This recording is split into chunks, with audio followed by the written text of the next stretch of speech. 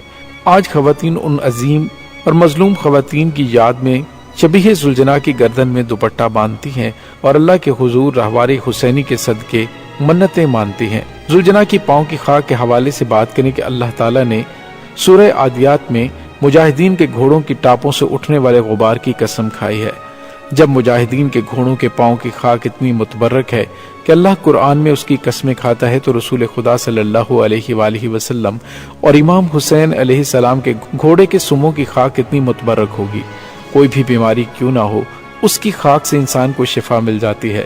جس قسم کا زخم ہو، اس کے زخموں سے مس کرنے سے خاک لگائیں تو زخم ختم ہو جاتا ہے۔